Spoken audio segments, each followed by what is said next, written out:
ಎಲ್ರಿಗೂ Sapna vlogs and kitchen ಚಾನಲ್ಗೆ ಸ್ವಾಗತ. ಎಲ್ಲರೂ ಹೆಂಗಿದ್ದೀರಾ, ಚೆನ್ನಾಗಿದ್ದೀರಾ ಅಂತ ಅಂದ್ಕೊಂಡು ಇವತ್ತಿನ ವೀಡಿಯೋನ ಸ್ಟಾರ್ಟ್ ಮಾಡ್ತಿದ್ದೀನಿ. ಯಾರಾದರೂ ಹೊಸದಾಗಿ ನೋಡ್ತಿದ್ರೆ ನಮ್ಮ ಚಾನಲ್ನ ಸಬ್ಸ್ಕ್ರೈಬ್ ಮಾಡ್ಕೊಂಡು ನೋಡಿ. ಯಾರಾದರೂ ನಮ್ಮ ವೀಡಿಯೋ ನಿಮ್ಗೆ ಇಷ್ಟ ಆಗ್ತಿದ್ರೆ ಒಂದು ಲೈಕ್ ಮಾಡಿ, ಶೇರ್ ಮಾಡಿ, ಕಮೆಂಟ್ ಮಾಡಿ ಅಂತ ಹೇಳ್ತಾ ಬನ್ನಿ ಫ್ರೆಂಡ್ಸ್, ಇವತ್ತಿನ ವ್ಲಾಗಲ್ಲಿ ಏನೇನಾಗುತ್ತೆ ಅಂತ ನೋಡ್ಕೊಂಡು ಬರೋಣ. ಇವಾಗ ಆಲ್ರೆಡಿ ಲೇಟ್ ಆಗೋಗಿದೆ. ನನ್ನ ಮಗನ ಸ್ಕೂಲಿಗೆ ಬಿಡೋದಕ್ಕೆ ಅಂತ ಹೋಗಬೇಕು ರೆಡಿ ಆಗಿಬಿಟ್ಟು. ಅಲ್ಲಿ ಹೋಗಿದ್ದಾದಮೇಲೆ ವೀಡಿಯೋನ ಕಂಟಿನ್ಯೂ ಮಾಡ್ತೀನಿ ನಾನು. ಇವತ್ತು ಸ್ವಲ್ಪ ನಮ್ಮ ಮನೆಯವರು ಆಚೆ ಹೋಗಿರೋದ್ರಿಂದ ನಾನೇ ಬಿಟ್ಟು ಬರೋದಕ್ಕೆ ಅಂತ ಹೋಗ್ತಿದ್ದೀನಿ. ಸ್ವಲ್ಪ ಎಲ್ಲ ರೆಡಿ ಆಗಿಬಿಟ್ಟು ಅವನಿಗೆಲ್ಲ ರೆಡಿ ಮಾಡಿಸ್ಬಿಟ್ಟು ಸ್ಕೂಲಿಗೆ ಬಿಟ್ಟು ಬರ್ತೀನಿ. ಅವ್ರ ಅಪ್ಪಾಜಿ ಸ್ವಲ್ಪ ಇಲ್ಲಿ ಆಚೆ ಹೋಗಿರೋದ್ರಿಂದ ನಾನು ಕರ್ಕೊಂಡು ಬಂದಿದ್ದೀನಿ ಇವತ್ತು ಸ್ಕೂಲಿಗೆ. ಅಂದರೆ ಆಟೋದಲ್ಲಿ ಬಂದು ನಾವು ಬರಬೇಕಾದ್ರೆ ಕ್ಲಾಸ್ ಟೀಚರ್ ಇನ್ನೂ ಬಂದಿಲ್ಲ ಅಂತ ಕೂತ್ಕೊಂಡಿದ್ದೀನಿ. ಬಿಟ್ಟು ಹೋಗ್ಬೇಕು ಅವನಿಗೆ. ಅಲ್ಲಿ ನೋಡಿ ನಿನ್ನ ಫ್ರೆಂಡ್ ಬಂದ, ನೋಡು ನಿನ್ನ ಫ್ರೆಂಡ್ ಅವನು ಬೇರೆ ಕ್ಲಾಸ್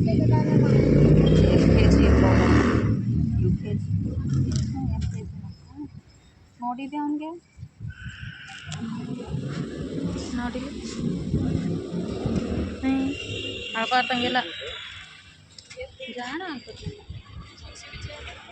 ಫ್ರೆಂಡ್ಸ್ ಎಲ್ಲ ಬರ್ತಾರೆ, ಅವ್ರ ಜೊತೆ ಆಡ್ಕೊಂತು ಕುಂದರ್ಬೇಕು. ಜಲ್ದಿ ಬರ್ತೀನಿ ನಾನು. ಜಲ್ದಿ ಹ್ಯಾಪಿ ನೋಡಿ. ಬಾಯ್ ಅದೇ ಹ್ಯಾಪಿ. ಊಟ ಎಲ್ಲ ಮಾಡು, ಬಾಯ್. ನೋಡ್ಬೋದು ಇವಾಗಷ್ಟೇ ಬಿಟ್ಟು ಬಂದೆ ನಾನು. ಇಲ್ಲಿಂದ ಸ್ವಲ್ಪ ಅಲ್ಲಿ ಕ್ರಾಸ್ ಗಂಟ ನಡ್ಕೊಂಡು ಹೋಗಬೇಕು, ಅಲ್ಲಿ ಆಟೋಗಳಿರುತ್ತೆ.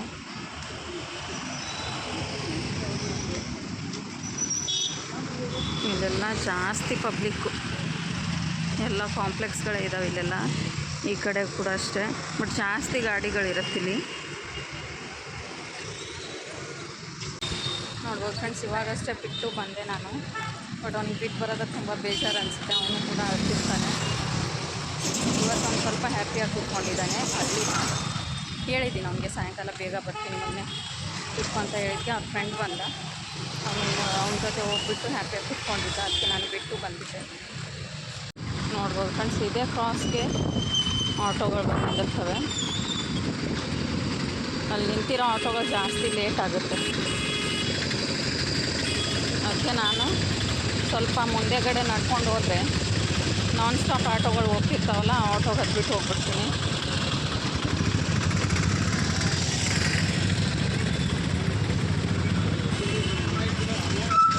ಈ ಕಡೆನೇ ಒಂದು ಬಸ್ ಸ್ಟಾಪ್ ಇದೆ, ಚಿಕ್ಕದಾಗಿರೋ ಬಸ್ ಸ್ಟಾಪ್ ಇದೆ ಇಲ್ಲಿ. ಇಲ್ಲಿಂದ ಸ್ವಲ್ಪ ಮುಂದೆಗಡೆ ನಡ್ಕೊಂಡು ಹೋದರೆ ಆಟೋಗಳಿರ್ತವೆ.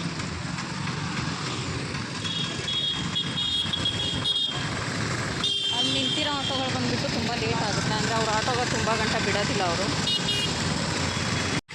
ಅದಕ್ಕೆ ನಾವು ನಾನ್ ಸ್ಟಾಪ್ ಆಟೋಗಳಿಗೆ ಹೋಗಿಬಿಡೋದು ಒಳ್ಳೆಯದು. ಅಲ್ಲಿ ನಾವು ಹೋಗೋ ಕ್ರಾಸ್ಗೆ ಸ್ಟಾಪ್ ಮಾಡೋಕ್ಕದಲ್ಲ.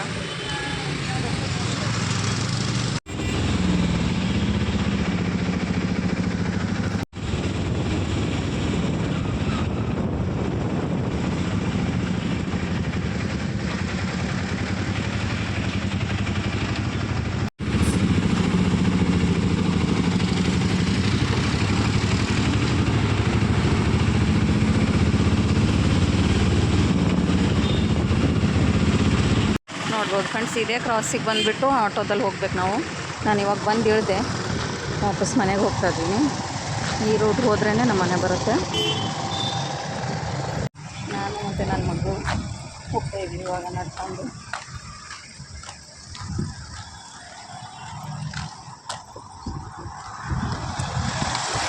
ಅಂದರೆ ನಾನು ಯಾವಾಗಲೂ ಬಿಟ್ಟು ಬರೋದಕ್ಕೆ ಹೋಗೋದಿಲ್ಲ.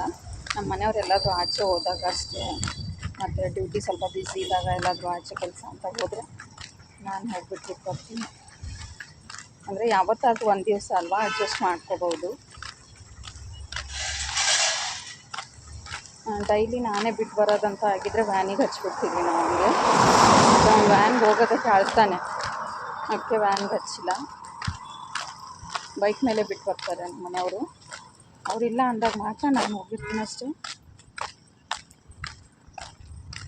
ಇವಾಗ ಸ್ವಲ್ಪ ದೂರ ನಡ್ಕೊಂಡು ಹೋಗ್ಬಿಟ್ರೆ ಒಂದು ಅರ್ಧ ಕಿಲೋಮೀಟ್ರ್ ಆಗುತ್ತೆ ಅಷ್ಟೇ. ನಡ್ಕೊಂಡು ಹೋದರೆ ಮನೆಗೆ ಹೋಗ್ಬಿಡ್ತೀವಿ. ಈಗ ಎಷ್ಟು 10 ಗಂಟೆ ಆಗಿದೆ ಅಷ್ಟೇ. ಬಿಸಿಲು ಬಂದುಬಿಟ್ಟಿದೆ ಜಾಸ್ತಿ. 9:30 ಹೋಗಿದ್ದೆ ನಾನು. ಸ್ಕೂಲ್ ಹತ್ರ ಹೋದಾಗ 9:30 ಆಗಿತ್ತು. ಅಲ್ಲಿ ಅವ್ರ ಫ್ರೆಂಡ್ಸ್ ಯಾರೂ ಬಂದಿರಲಿಲ್ಲ ಅಂತ ಕೂತ್ಕೊಂಡಿದ್ದೆ ಅವನ ಜೊತೆನೇ. ಸ್ವಲ್ಪ ಹೊತ್ತು ಕೂತ್ಕೊಂಡು ಬಿಟ್ಕೊಂಡೆ. ಇವಾಗ ಇಲ್ಲಿ ಬಂದು ಇಳಿದಾಗ 10 ಗಂಟೆ ಆಗಿತ್ತು. 10 ಗಂಟೆಗೆ ಇಷ್ಟೊಂದು ಬಿಸಿಲು ಬಂದಿತ್ತು. ನೋಡ್ಬೋದು ಫ್ರೆಂಡ್ಸ್, ಇಲ್ಲಿ ಸ್ವಲ್ಪ ನೆರಳಿದೆ. ಅಂದರೆ ಇಲ್ಲಿ ಸುತ್ತಲೂ ಸ್ವಲ್ಪ ಗಿಡಗಳಿರೋದ್ರಿಂದ ನೋಡ್ಬೋದು. ಎಲ್ಲ ಕಡೆ ಗಿಡಗಳಿರೋದ್ರಿಂದ ಇಲ್ಲಿ ಸ್ವಲ್ಪ ನೆರಳಿದೆ. ಇಲ್ಲೇ ನೋಡಿ, ಆ ಕಡೆ ಫುಲ್ಲು ಬಿಸಿಲಿದೆ. ನಾವು ಹೋಗ್ತಿರೋ ಕಡೆ ಸ್ವಲ್ಪ ನೆರಳಿದೆ. 10 ಗಂಟೆಗೆ ಇಷ್ಟೊಂದು ಬಿಸಿಲು ಬಂದುಬಿಟ್ಟಿದೆ.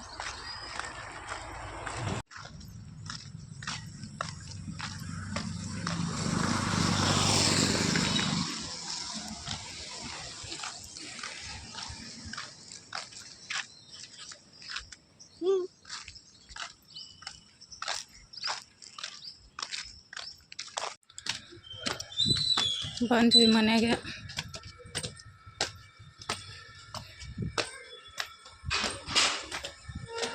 ಜಾಸ್ತಿ ಬಿಸಿಲಿರೋದ್ರಿಂದ ಸುಸ್ತಾಗ್ಬಿಡುತ್ತೆ ನಡ್ಕೊಂಡು ಬರೋ ಅಷ್ಟರಲ್ಲಿ.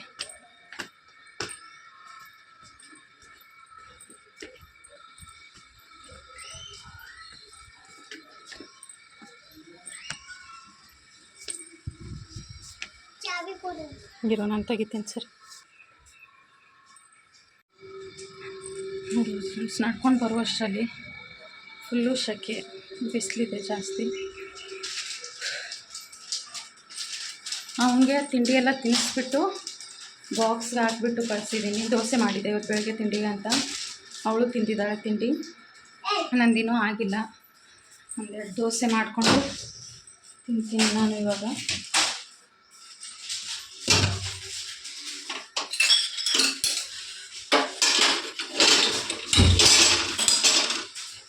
ಎರಡೆರಡು ದೋಸೆ ಮಾಡ್ಕೊತೀನಿ. ಚಟ್ನಿ ಮತ್ತು ಆಲೂಗಡ್ಡೆ ಪಲ್ಯ ಮಾಡಿದ್ದೆ ನಾನು ಬೆಳಗ್ಗೆ.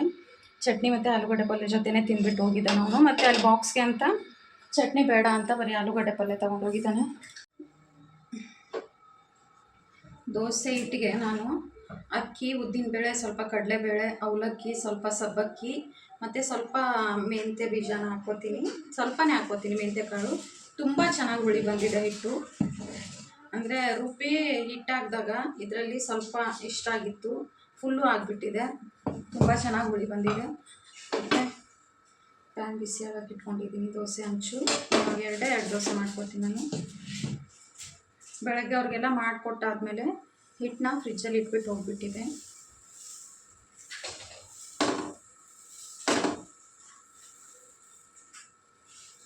ಏನೂ ಕೆಲಸ ಮಾಡಿಲ್ಲ ನಾನು. ಬೆಳಗ್ಗೆ ಅವನಿಗೆ ಎಬ್ಬರಿಸ್ಬಿಟ್ಟು ಸ್ವಲ್ಪ ಅವನಿಗೆ ಫ್ರೆಶ್ ಅಪ್ ಎಲ್ಲ ಮಾಡಿಸಿ ತಿಂಡಿ ತಿನ್ನಿಸ್ಬಿಟ್ಟು ಅವ್ನ ಬಾಕ್ಸ್ ರೆಡಿ ಮಾಡಿ ಇಲ್ಲಿಂದ 8 ಗಂಟೆ 8:30 ಹೋದರೆ ಅಲ್ಲಿ ಆಟೋ ಸಿಗುತ್ತೆ. ಅದಕ್ಕೆ ಬೇಗನೆ ಹೊರಟೋಗಿದ್ವಿ. ಇವಾಗ ತಿಂಡಿ ಎಲ್ಲ ತಿಂದ್ಬಿಟ್ಟು ಬೇರೆ ಕೆಲಸ ಎಲ್ಲ ಮಾಡ್ಕೋಬೇಕು. ಬೇರೆ ಕೆಲಸ ಅನ್ನೋದಕ್ಕೇನೋ ಸ್ವಲ್ಪ ಕಸ ಎಲ್ಲ ಗುಡಿಸ್ಬಿಟ್ಟು, ಸ್ವಲ್ಪ ಬೆಳಗ್ಗೆ ತಿಂಡಿ ತಿಂದಿರೋ ಪಾತ್ರೆ ಇದೆ, ಪಾತ್ರೆ ಎಲ್ಲ ತೊಳೆದ್ಬಿಟ್ಟು ಬಟ್ಟೆ ತೊಳಿಬೇಕು. ಬಟ್ಟೆ ವಾಶ್ ಮಾಡಿಲ್ಲ ಇನ್ನು. ಬಟ್ಟೆ ಎಲ್ಲ ವಾಶ್ ಮಾಡಿಬಿಟ್ಟು ಸ್ವಲ್ಪ ಫ್ರೀಯಾಗಿ ರೆಸ್ಟ್ ಮಾಡಬೇಕು. ಫಸ್ಟ್ ತಿಂಡಿ ತಿಂದ್ಬಿಡ್ತೀನಿ. ದೋಸೆ ರೆಡಿ ಆಗ್ತಿದೆ ಇಲ್ಲಿ ನೋಡ್ಬೋದು. ಸೂಪರ್ ಆಗಿರೋ ದೋಸೆ ರೆಡಿ ಆಗ್ತಿದೆ. ಹಿಟ್ಟು ತುಂಬ ಚೆನ್ನಾಗಿ ಹುಳಿ ಬಂದಿದೆ ನೋಡ್ಬೋದು.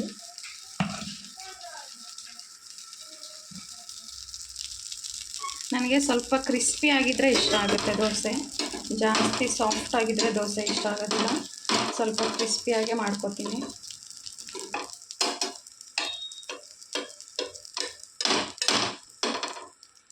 ನೋಡ್ಬೋದು ಎಷ್ಟು ಈಸಿಯಾಗಿ ಚೆನ್ನಾಗಿ ಬಂತು ಅಂತ.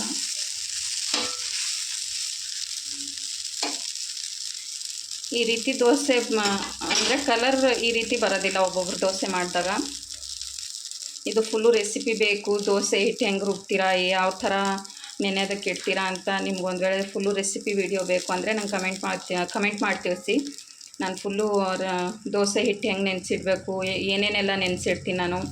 ಮತ್ತು ದೋಸೆ ಹಿಟ್ಟು ರುಬ್ಕೊಂಡಾಗ ತುಂಬ ಚೆನ್ನಾಗಿ ಹುಳಿ ಬರುತ್ತೆ ನಾನು ಮಾಡೋ ಹಿಟ್ಟು. ಅದೆಲ್ಲ ನಿಮ್ಗೆ ನಾನು ಮಾಡೋ ಥರ ದೋಸೆ ಹಿಟ್ಟು ಬೇಕು, ನಾನು ಮಾಡೋ ಥರ ದೋಸೆಗೆ ಏನೇನು ನೆನೆಸ್ಬಿಟ್ಬಿಟ್ಟು ಮಾಡ್ತೀನಿ ಅಂತ ನಿಮ್ಗೆ ಬೇಕು ಅಂದರೆ ನಂಗೆ ಕಮೆಂಟ್ ಮಾಡಿ ತಿಳಿಸಿ. ನಾನು ಫುಲ್ಲು ದೋಸೆ ಹಿಟ್ಟು ಮತ್ತು ಏನೇನೆಲ್ಲ ಹಾಕ್ತೀನಿ ಅಂತ ಎಲ್ಲನೂ ವೀಡಿಯೋ ಮಾಡಿ ಹಾಕ್ತೀನಿ. ನೋಡ್ಬೋದು ಎಷ್ಟು ಕಲರ್ಫುಲ್ಲಾಗಿ ಎಷ್ಟು ನೀಟಾಗಿ ಬರುತ್ತೆ ದೋಸೆ ಅಂತ ನೋಡಿ.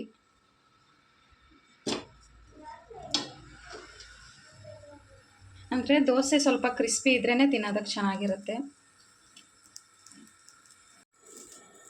ಇವತ್ತು ಸ್ವಲ್ಪ ಬಿಸಿಲಿರೋದ್ರಿಂದ ಸ್ವಲ್ಪ ಜಾಸ್ತಿನೇ ಶೆಕೆ ಇದೆ.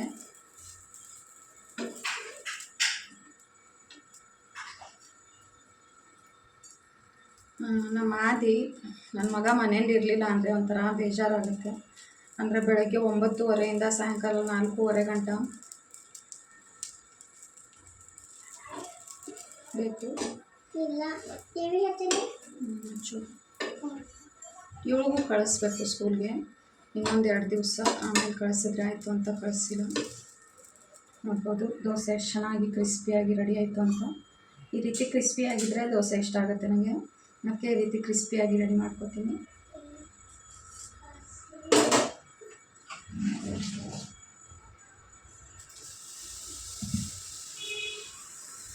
ಅವಳು ಆಗಲೇ ತಿಂಡಿ ತಿಂದಿದ್ದಾಳೆ, ತಿನ್ನಲ್ವಂತೆ ಇವಾಗ.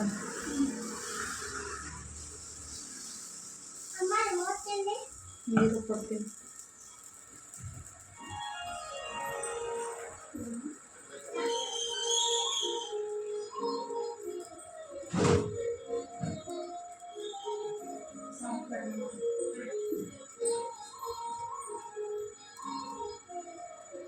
ಅಂದರೆ ಬೇಗ ಬೇಗ ಮಾಡ್ಕೊಂಡು ತಿಂಡಿ ತಿಂದುಬಿಟ್ರೆ ಬೇರೆ ಕೆಲಸ ಎಲ್ಲ ಮಾಡ್ಕೋಬೋದು ಅಂತ ಬಂದ ತಕ್ಷಣ ತಿಂಡಿಗೆ ಹಾಕ್ಕೊತಿದ್ದೀನಿ. ನಾನು ದೋಸೆ ಮಾಡ್ಕೊತಿದ್ದೀನಿ. ದೋಸೆ ಮಾಡ್ಕೊಂಡಾದ್ಮೇಲೆ ಸ್ವಲ್ಪ ಫ್ರೆಶ್ ಎಲ್ಲ ಆಗಿಬಿಟ್ಟು ಮುಖ ಎಲ್ಲ ತೊಗೊಂಡು ತಿಂಡಿ ತಿನ್ಕೋತೀನಿ.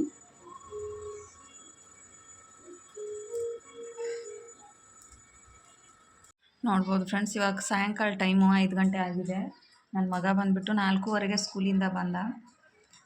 ಆ ಬ್ಯಾಗ್ ಆಚೆನೇ ಇಟ್ಬಿಟ್ಟು ಒಳಗಡೆ ಬಂದುಬಿಟ್ಟಿದ್ದಾನೆ, ತಿಂತಿದ್ದಾನೆ. ಅವಳು ಮಲಗಿದ್ದಾಳಿನ್ನು. ಆಗಲೇ ಒಂದು ಗಂಟೆ ಆಯ್ತು ಅನ್ಸುತ್ತೆ ಅವಳು ಮಲಗಿಬಿಟ್ಟು. ಇವನು ತಿಂತಿದ್ದಾನೆ. ಬ್ಯಾಗ್ನ ಅಲ್ಲೇ ಇಟ್ಬಿಟ್ಟು ಬಂದಿದ್ದಾನೆ. ನೋಡ್ಬೋದು ಫ್ರೆಂಡ್ಸ್, ಬಂದಿದ್ದಾನೆ ಅವನು, ತಿಂತಿದ್ದಾನೆ. ಸ್ವಲ್ಪ ಬಿಸಿ ಬಿಸಿ ದೋಸೆ ಹಾಕ್ಕೊಟ್ಟಿದ್ದೀನಿ, ತಿಂತಿದ್ದಾನೆ. ಅವರು ಆಟ ಆಡೋದಕ್ಕೆ ಅಂತ ಪಾರ್ಕಿಗೆ ಏನು ಕರ್ಕೊಂಡು ಹೋಗೋಲ್ಲ. ಇಲ್ಲೇ ಸ್ವಲ್ಪ ಮನೆ ಮೇಲೆಲ್ಲ ಆಡಿಸ್ಬಿಟ್ಟು ಅವನಿಗೆ ಸ್ವಲ್ಪ ಹೋಮ್ವರ್ಕ್ ಮಾಡಿಸ್ಬೇಕು. ಅಂದರೆ ಫಸ್ಟ್ ಟೈಮ್ ಹಿಂದಿ ಬರ್ಕೊಂಡು ಬಂದಿದ್ದಾನೆ ನನ್ನ ಮಗ. ಫಸ್ಟ್ ಟೈಮ್ ಬರೆದಿದ್ರು ನೀಟಾಗಿ ಬರೆದಿದ್ದಾನೆ, ತುಂಬ ಚೆನ್ನಾಗಿ ಬರೆದಿದ್ದಾನೆ. Hindi hand writing. ಬಟ್ ಅವನಿಗೆ ನಾನು ಹಿಂದಿ ಬರ್ಕೊಂಡು ಬಂದಿದ್ಯಾ ಮಗನೇ ಅಂತಿದ್ದಕ್ಕೆ, ಹಿಂದಿ ಅಲ್ಲ ಇದು, ಹಿಂದಿ ಕಗಗನೆ ಅಂತ ಹೇಳಬೇಕು ಅಂತ ನನಗೆ ಕಲಿಸ್ಕೊಡ್ತಾನೆ ಅವನು. ಬಟ್ ಸ್ವಲ್ಪ ಸೆಟ್ ಆಗತ್ತನ ಸ್ವಲ್ಪ ಮೂಡ್ ಆಫ್ ಆಗಿರುತ್ತೆ, ಒಂದು ಬೇಜಾರಲ್ಲಿರ್ತಾನೆ. ಏನು ಮಾಡೋಕ್ಕಾಗಲ್ಲ. ಇನ್ನೊಂದು ವಾರ ಹೋದರೆ ಕರೆಕ್ಟ್ ಆಗಿಬಿಡುತ್ತೆ ಅವನಿಗೆ. ಮತ್ತು ತಾನೇ ಎದ್ಬಿಟ್ಟು ಸ್ಕೂಲ್ಗೆಲ್ಲ ಹೋಗಬೇಕು, ನಾನು ರೆಡಿ ಆಗ್ತೀನಿ ಅಂತ ಹೇಳ್ತಾನೆ. ಆಮೇಲೆ ಅವನಿಗೆ ಹೋಮ್ವರ್ಕ್ ಮಾಡಿಸೋವಾಗ ಹಿಂದಿ ತುಂಬ ಚೆನ್ನಾಗಿ ಬರ್ತಿದ್ದಾನೆ. ಅದು ಹೆಂಗೆ ಬರ್ತಿದ್ದಾನೆ ಅನ್ನೋದನ್ನ ನಾನು ನಿಮ್ಗೆ ತೋರಿಸ್ತೀನಿ. ಮತ್ತು ಇವಾಗ ರಾತ್ರಿ ಅಡುಗೆ ಎಲ್ಲ ಮಾಡಬೇಕು. ನನ್ನ ಮಗಳು ಇನ್ನೂ ಮಲಗಿದ್ದಾಳೆ, ಅವಳಿಗೆ ಎಬ್ಬಿಸ್ಬಿಟ್ಟೆ ಮೇಲ್ಗಡೆ ಆಟ ಆಡ್ಸೋದಕ್ಕೆ ಅಂತ ಕರ್ಕೊಂಡು ಹೋಗ್ತೀನಿ ಇಬ್ಬರಿಗೂ. ಸ್ವಲ್ಪ ಹೊತ್ತು ಆಟ ಆಡಿಸ್ಕೊಂಡು ಬಂದರೆ ಅವ್ರ ಮೈಂಡು ಕೂಡ ಸ್ವಲ್ಪ ಫ್ರೆಶ್ ಆಗುತ್ತೆ. ಆಮೇಲೆ ಬಂದುಬಿಟ್ಟು ಬರಿತೀನಿ ಅಂತಿದ್ದಾನೆ ಅವನು. ಆಮೇಲೆ ಬಂದು ಆಟ ಆಡ್ಸ್ಕೊಂಡು ಬಂದೆ ಹೋಮ್ವರ್ಕ್ ಬರೆಸ್ತೀನಿ. ನೋಡ್ಬೋದು, ಇವಾಗ ನನ್ನ ಮಗನಿಗೆ ಹೋಮ್ವರ್ಕ್ ಮಾಡಿಸೋಣ ಅಂತ ಕೂತಿದ್ದೀನಿ. ಹಿಂದಿ ಹೋಮ್ವರ್ಕೆ ಮಾಡಿಸ್ತಿದ್ದೀನಿ ನಾನು. ಹಿಂದಿ ಕಗಗನ ಬರ್ಸಿದ್ದಾರೆ ಅವರು. ಅವನ್ನ ನೀಟಾಗಿ ಬರ್ಕೊಂಡು ಬಂದಿಲ್ಲ. ಬಟ್ ಸ್ಕೂಲಲ್ಲೂ ತುಂಬ ಫಸ್ಟ್ ಟೈಮ್ ಬರೆದಿದ್ರು ತುಂಬ ನೀಟಾಗಿ ಬರ್ಕೊಂಡು ಬಂದಿದ್ದಾನೆ. ಇವಾಗ ಮೇಲ್ಗಡೆ ಲೈನು ನಾನು ಹಾಕ್ಕೊಟ್ಬಿಟ್ಟು ಅದಕ್ಕೆ ನೋಡಿಬಿಟ್ಟು ಕೆಳಗಡೆ ಬರಿ ಅಂತ ಬೇರೆ ಬುಕ್ಕಲ್ಲಿ ಹಾಕ್ಕೊಟ್ಟಿದ್ದೀನಿ. ತುಂಬ ಚೆನ್ನಾಗಿ ಬರೀತಿದ್ದಾನೆ. ಹೌದು, ಎಷ್ಟು ನೀಟಾಗಿ ಬರೀತಿದ್ದಾನೆ ಅಂತ. ಏನು ಮಗನೇ ಅದು ಝ ಇದು. ಈ ಮೇಲ್ಗಡೆ ಲೈನು ನಾನು ಬರೆದು ಕೊಟ್ಟಿದ್ದೀನಿ ಅವನಿಗೆ ಕ್ಷಜ್ಞವರೆಗೂ. ಕೆಳಗಡೆ ಗ್ಯಾಪ್ ಬಿಟ್ಟಿದ್ರಲ್ಲಿ ಅವನಿಗೆ ಬರೋಕ್ಕೆ ಅಂತ ಹಚ್ಚಿದ್ದೀನಿ. ನೀಟಾಗಿ ಬರೀತಿದ್ದಾನೆ. ನೋಡ್ಬೋದು, ಅವನೇ ಬರೆದಿದ್ದಾನೆ. ಖ ಗ ಘ ನ್ಯ ನೀಟಾಗಿ ಬರೀತಿದ್ದಾನೆ. ಮತ್ತು ಸ್ಕೂಲಲ್ಲಿ ಕೂಡ ನೀಟಾಗೆ ಬರ್ಕೊಂಡು ಬಂದಿದ್ದಾನೆ ಅವನು. ಇಲ್ಲಿ ತೋರಿಸ್ತೀನಿ ನಾನು. ಫಸ್ಟ್ ಟೈಮ್ ಬರೆದಿದ್ರು ನೋಡ್ಬೋದು ಎಷ್ಟು ನೀಟಾಗಿ ಬರ್ಕೊಂಡು ಬಂದಿದ್ದಾನೆ ಅಂತ. ಸ್ವಲ್ಪ ಆ ಕಡೆ ಈ ಕಡೆ ಆಗಿದೆ, ಬಟ್ ಚೆನ್ನಾಗೇ ಬರ್ಕೊಂಡು ಬಂದಿದ್ದಾನೆ. ಗುಡ್ ಅಂತ ಹಾಕಿಸ್ಕೊಂಡು ಬಂದಿದ್ದಾನೆ. ತುಂಬ ಚೆನ್ನಾಗಿ ಬರೆದಿದ್ದಾನೆ. ಇವಾಗಲೂ ಕೂಡ ನೀಟಾಗಿ ನೋಡ್ಕೊಂಡು ಬರೀತಿದ್ದಾನೆ. ಅಂದರೆ ಫಸ್ಟ್ ಸ್ಟ್ಯಾಂಡರ್ಡಿಂದನೇ ಹಿಂದಿ ಸಬ್ಜೆಕ್ಟ್ ಇದೆ ಅಂತೆ ಅವ್ರಿಗೆ, ಅದಕ್ಕೆ ಬರ್ಸಿದ್ದಾರೆ ಅನಿಸುತ್ತೆ. Very good, super. ಬರೀತಾನೆ ಅವನು. ಒಂದು ಸತ ನಾವು ಹೇಳ್ಕೊಟ್ರೆ ನೀಟಾಗಿ ಬರೀತಾನೆ. ಬಟ್ ಸ್ವಲ್ಪ ಪ್ರಾಕ್ಟೀಸ್ ಆಗಬೇಕು. ಚಿಕ್ಕದು ಮಾಡಬೇಕು, ಅದು ಮಧ್ಯದ ಗೆರೆ. ಇರಲಿ ಬರೀ.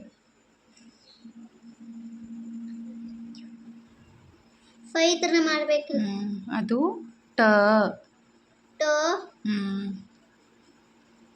Very good. ಅದು ಠ. ಹಾಂ, ಠ.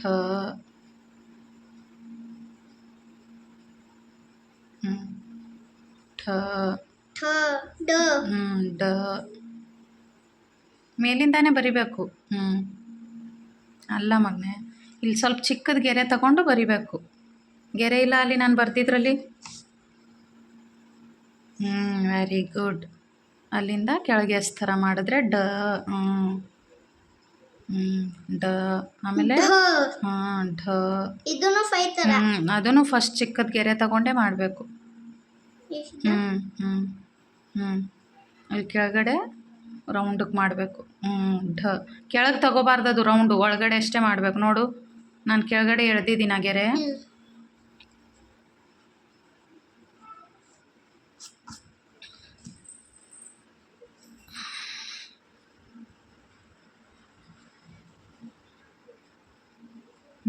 ಅಷ್ಟೇ ಮಾಡಿ ಬಿಟ್ಬಿಡ್ಬೇಕು.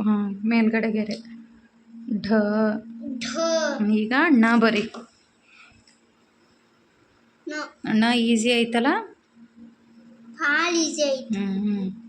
ಣ ನೋಡ್ಬೋದು ಫ್ರೆಂಡ್ಸ್. ಇದು ಹಿಂದಿ, ಕನ್ನಡ ಒಂದು ಪೇಜ್ ಇದೆ ಮತ್ತು ಇಂಗ್ಲೀಷ್ ಒಂದು ಪೇಜ್ ಇದೆ. 3 ಪೇಜ್ ಇದೆ. ಅಂದರೆ ಒಂದೊಂದು ಪೇಜ್ ಅಷ್ಟೇ ಬರೆಸ್ಬಿಟ್ಟು ಕಳಿಸ್ಬೇಕಂತ. ಅವನಿಗೂ ಪ್ರಾಕ್ಟೀಸ್ ಆಗುತ್ತೆ ಮನೇಲಿ ಬರೆಯೋದ್ರಿಂದ. ಮತ್ತು ಅಲ್ಲಿ ಸ್ಕೂಲಲ್ಲಿ ಅವ್ರ ಟೀಚರ್ಸ್ ಎಲ್ಲ ಬರೆಸ್ದಾಗ ಅಲ್ಲೂ ಕೂಡ ನೀಟಾಗಿ ಬರೀತಾನೆ ಅಂತ. ಅಷ್ಟುದ್ದ ಮಾಡಬಾರ್ದು, ಸ್ವಲ್ಪ ಮೇಲ್ಗಡೆಯಿಂದಾನೇ ಬರಿಬೇಕು. ಇದು ತಗೋ. ನೋಡು, ನಾನು ಕೆಳಗಡೆ ಗೆರೆಗೆ ಹಚ್ಚಿದ್ದೀನ.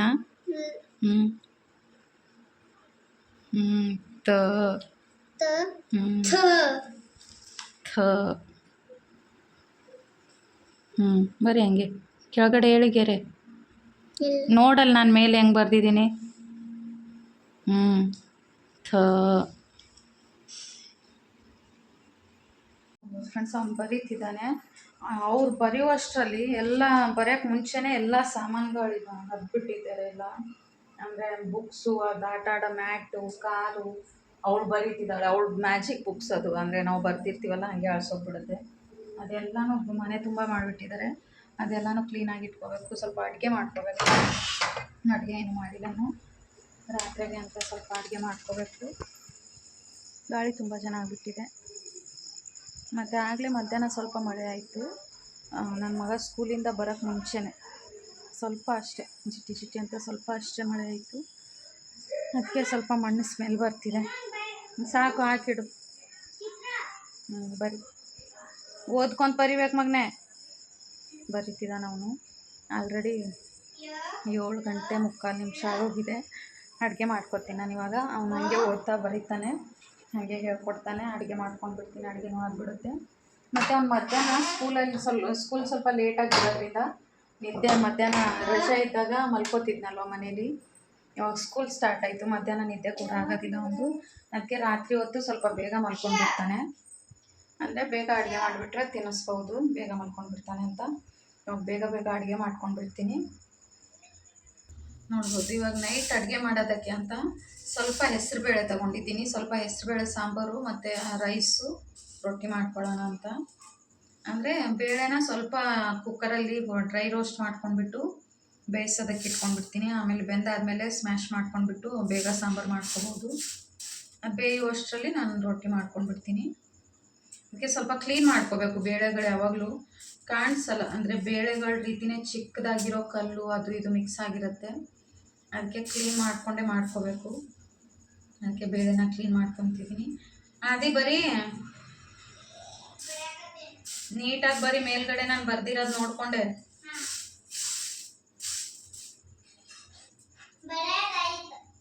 ಎಲ್ಲನೂ ಮುಗೀತಾ?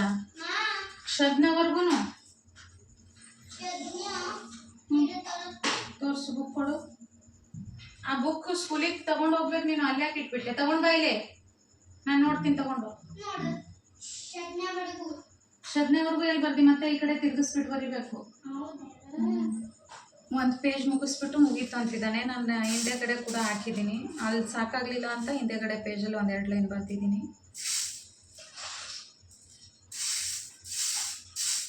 ನೋಡ್ಬೋದು, ಬೇಳೆ ಎಲ್ಲ ಕ್ಲೀನ್ ಮಾಡ್ಕೊಂಡಿದ್ದೀನಿ. ಕುಕ್ಕರಲ್ಲೇ ಸ್ವಲ್ಪ ಡ್ರೈ ರೋಸ್ಟ್ ಮಾಡ್ಕೊಂಡ್ಬಿಟ್ಟು ಬಾಕ್ಸಲ್ಲಿ ಹಾಕಿದೆಯಾ ನೋಡು.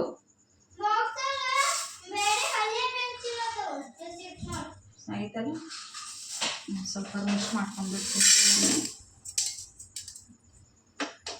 ಸ್ವಲ್ಪ ಬೇಳೆನ ಅಂದರೆ ಹೆಸರು ಬೇಳೆನ ಸ್ವಲ್ಪ ಡ್ರೈ ರೋಸ್ಟ್ ಮಾಡ್ಕೊಂಡ್ಬಿಟ್ಟು ಸಾಂಬಾರು ಮಾಡಿದ್ರೆ ತುಂಬ ಚೆನ್ನಾಗಿರುತ್ತೆ ಟೇಸ್ಟು. ಅದಕ್ಕೆ ಸ್ವಲ್ಪ ಡ್ರೈ ರೋಸ್ಟ್ ಮಾಡ್ಕೊಂಡ್ಬಿಡ್ತೀನಿ. ಬೇಳೆ ಬೇಯಿಸೋದಕ್ಕೆ ಒಂದು 3 ವಿಸಿಲ್ ಹಾಕಿಸ್ಕೊತೀನಿ ನಾನು ಬೇಳೆನ. ನೋಡ್ಬೋದು ಫ್ರೆಂಡ್ಸ್, ನಾನು ಬೇಳೆ ಬೇಯಿಸ್ಕೊಳ್ಳೋದಕ್ಕೆ ಅಂದರೆ ಹೆಸರು ಬೇಳೆ ಸಾಂಬಾರು ಮಾಡಿದಾಗ ಫಸ್ಟು ರೋಸ್ಟ್ ಮಾಡ್ಕೊಂಡ್ಬಿಡ್ತೀನಿ ಹೆಸರು ಬೇಳೆನ. ಹೆಸರು ಬೇಳೆ ಅಲ್ಲ, ಹೆಸರು ಕಾಳು ಸಾಂಬಾರು ಮಾಡಿದಾಗ ಫಸ್ಟು ಹೆಸರು ಕಾಳನ್ನ ಡ್ರೈ ರೋಸ್ಟ್ ಮಾಡ್ಕೊಂಡ್ಬಿಡ್ತೀನಿ. ಅದು ರೋಸ್ಟ್ ಆಗಿದ್ದಾದಮೇಲೆ ಒಂದು ಸ್ವಲ್ಪ ಬೇಳೆ ಬೇಯೋದಕ್ಕೆ ಎಷ್ಟು ನೀರು ಬೇಕಲ್ಲ ಅಷ್ಟು ನೀರನ್ನ ಹಾಕ್ಕೊಂಡು ಒಂದು ಟೊಮೆಟೊ ಹಣ್ಣು ಹಾಕ್ಕೊತೀನಿ. ಟೊಮೆಟೊ ಅಷ್ಟೇ ಹಾಕ್ಕೊಂಡು ಬೇಯಿಸ್ಕೊಳ್ಳೋದು ನಾನು. ಬೆಂದಾದಮೇಲೆ ನಾರ್ಮಲ್ ಬೆಳ್ಳುಳ್ಳಿ ಮತ್ತು ಜೀರಿಗೆ, ಸಾಸಿವೆ, ಕೊತ್ತಂಬರಿ ಸೊಪ್ಪು, ಕರಿಬೇವು ಹಾಕ್ಬಿಟ್ಟು ಒಗ್ಗರಣೆ ಕೊಟ್ಬಿಡ್ತೀನಿ. ಸ್ವಲ್ಪ ಉಪ್ಪು, ಅರಿಶಿನ ಪುಡಿ ಮತ್ತು ಖಾರನ ಹಾಕ್ಕೊಂಡ್ಬಿಟ್ಟು ಒಗ್ಗರಣೆ ಕೊಟ್ಕೊಂಡ್ಬಿಡ್ತೀನಿ. ತುಂಬ ಚೆನ್ನಾಗಿರುತ್ತೆ ಈ ರೀತಿ ರೋಸ್ಟ್ ಮಾಡ್ಕೊಂಡ್ಬಿಟ್ಟು ಸಾಂಬಾರು ಮಾಡಿದಾಗ ಟೇಸ್ಟ್ ತುಂಬ ಚೆನ್ನಾಗಿ ಬರುತ್ತೆ. ಅಂದರೆ ನಾವು ಹಾಗೆ ಮಾಡೋ ಸಾಂಬಾರಿಗಿಂತೂ ಈ ರೋಸ್ಟ್ ಮಾಡ್ಕೊಂಡು ಮಾಡೋ ಸಾಂಬಾರು ಸ್ವಲ್ಪ ಟೇಸ್ಟ್ ಚೆನ್ನಾಗಿರುತ್ತೆ ಅಂತ ಹೇಳ್ಬೋದು. ಜೋಳದ ರೊಟ್ಟಿಗೆ ಸೂಪರ್ ಕಾಂಬಿನೇಷನು. ಅದಕ್ಕೆ ನಾನಿವಾಗ ಸ್ವಲ್ಪ ಬೇಳೆ ಬೇಯೋದಕ್ಕೆ ಇಟ್ಕೊಂಡ್ಬಿಟ್ಟು ಜೋಳದ ರೊಟ್ಟಿ ಮಾಡ್ಕೊಂಡ್ಬಿಡ್ತೀನಿ.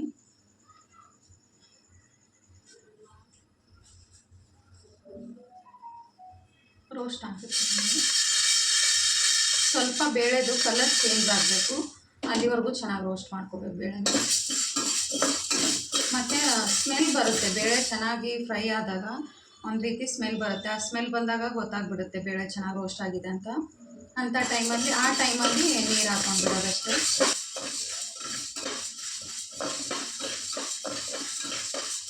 ನೋಡ್ಬೋದು ಚೆನ್ನಾಗಿ ರೋಸ್ಟ್ ಆಗಿದೆ ಬೇಳೆ. ಇವಾಗ ನೀರು ಹಾಕ್ಕೊಂಡಿರ್ತೀನಿ ನಾನು, ಒಂದು ಲೋಟ ಆಗುವಷ್ಟು. ಅಂದರೆ ಬೇಳೆ ಬಿಸಿ ಇರೋದ್ರಿಂದ ನೀರನ್ನ ನಿಧಾನಕ್ಕೆ ಹಾಕ್ಕೋಬೇಕು. ಫಸ್ಟು ಸ್ವಲ್ಪ ನೀರು ಹಾಕ್ಕೊಂಡು ಆಮೇಲೆ ಎಲ್ಲ ನೀರು ಹಾಕ್ಕೋಬೇಕು. ಅಂದರೆ ಬೇಳೆ ಬಿಸಿ ಇರೋದ್ರಿಂದ ಕುಕ್ಕರು ಕೂಡ ಬಿಸಿ ಇರುತ್ತೆ, ಬೇಳೆ ಕೂಡ ಬಿಸಿ ಇರೋದ್ರಿಂದ ನೀರು ಕುದಿ ಬರುತ್ತೆ, ಆವಾಗ ನೀರು ಸಿಡಿಯೋ ಚಾನ್ಸಸ್ ಇರುತ್ತೆ. ಅದಕ್ಕೆ ಸ್ವಲ್ಪನೇ ನೀರು ಹಾಕ್ಕೋಬೇಕು.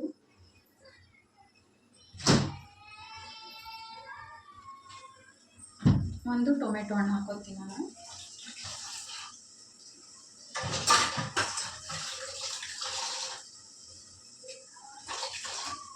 ಬೇಳೆ ಜೊತೆಗೇ ಸ್ವಲ್ಪ ಈ ರೀತಿ ಕಟ್ ಮಾಡ್ಕೊಂಡ್ಬಿಟ್ಟು ಟೊಮೆಟೊನ ಹಾಕ್ಕೋತೀನಿ ಅಷ್ಟೇ. ಒಬ್ಬೊಬ್ಬರು ಈರುಳ್ಳಿ ಹಾಕ್ಬಿಟ್ಟು ಕೂಡ ಮಾಡ್ತಾರೆ, ಅದು ಕೂಡ ಚೆನ್ನಾಗಿರುತ್ತೆ ಸಾಂಬಾರು.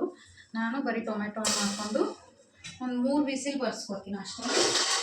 3 ವಿಸಿಲ್ ಬರ್ಸ್ಕೊಂಡ್ರೆ ಆಮೇಲೆ ನೀಟಾಗಿ ಸ್ಮ್ಯಾಶ್ ಮಾಡ್ಕೊಂಡು ಬಿಡ್ಬೋದು ನಾವು ಬೇಳೆನ. ಇವಾಗ 3 ವಿಸಿಲ್ ಆಗಲಿ, ಬೇಗ ಬೇಗ ಅಡುಗೆ ಮಾಡಿಕೊಂಡು ಊಟ ಮಾಡಿಸ್ಬೇಕು ನನ್ನ ಮಕ್ಕಳಿಗೆ. ಅವನಿಗೆ ಮಧ್ಯಾಹ್ನ ನಿದ್ದೆ ಇರಲ್ಲ ಅಂತ ಬೇಗ ಮಲ್ಕೋತಾನೆ ಅವನು.